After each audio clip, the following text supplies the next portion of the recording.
करौली में पहले जमकर बवाल हुआ,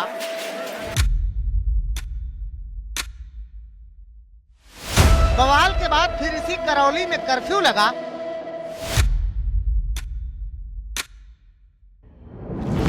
और कर्फ्यू के बाद अब जिंदगी धीरे धीरे पटरी पर लौट रही है।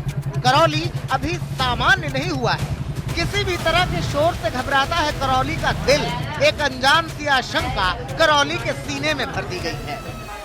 एक दिन पहले भारतीय जनता युवा मोर्चा के मुखिया तेजस्वी सूर्या अपनी सेना के साथ करौली के लिए कूच किए थे।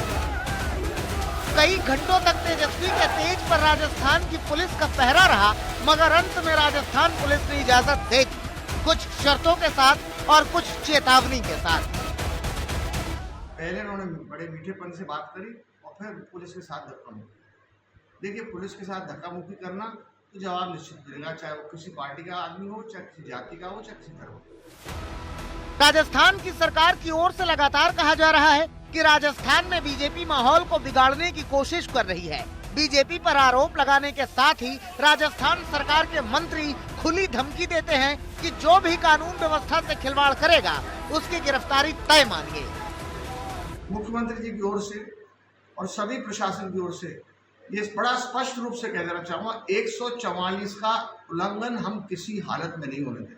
सरकार अपना काम करेगी और अगर इन्होंने दंगा फैलाने की कोशिश की या अनर्गल कुछ प्रचार करने की कोशिश की तो इनकी गिरफ्तारी मिलेगी। करौली में हुई हिंसा ने राजस्थान सरकार के प्रशासन पर सवाल खड़े किए हैं। बीजेपी गहलोत सरकार को निशाना बना रही है।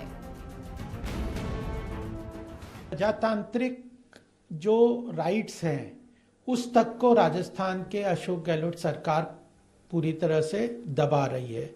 यह एक तो करौली की जो केस है वो अपने आप में बहुत ही शर्मनाक है और उसके ऊपर जिस तरह के अशोक गहलोत जी के जो बयान आए हैं, जिस तरह से पुलिस की कार्रवाई वहाँ पे गैप दिख रहे हैं, उससे स्पष्ट नजर आता है कि लॉ एंड ऑर्डर राजस्थान का बहुत बुरा हो चुका है। यहाँ तक तो ठीक है, मगर वो वैसी भी राजस्थान सरकार को ही इस हिंसा का जिम्मेदार मान रहे हैं। यकीनन वो फेलियर है राजस्थान की कांग्रेस गवर्नमेंट का और उनकी नाहिली और नाकारापन से भी वो कम्युनल राइट हुआ जिसमें टारगेटेड वायलेंस मुस्लिम कम्युनिटी पर किया गया है और इससे बहुत बड़ा नुकसान हुआ। मगर अशोक गहलोत की चिंता ही दूसरी है। वो कह रहे हैं कि बीजेपी की सरकार ने पूरे देश का बेड़ा गर्क कर रखा है। अगर संभलना है तो सचेत हो जाइए, वरना बहुत देर हो जाएगी। ये देशवासियों को, प्रदेशवासियों को और विशेष कर नौजवानों को समझना पड़ेगा कि देश किस दिशा में जा रहा है, वरना वो भुगतेंगे आने वाले जमाने के अंदर। बहुत हालात खराब है देश का।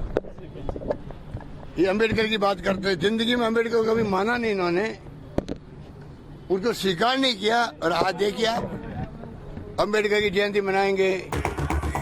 आरोप प्रत्यारोप अपनी जगह है, मगर करौली की हिंसा के बाद राजस्थान की सरकार एक्शन में है। करौली के जिला कलेक्टर का तबादला कर दिया गया है। साथ ही ऐलान किया गया है कि करौली हिंसा का जिम्मेदार जो भी होगा उसके खिलाफ सख्त कार्रवाई होगी।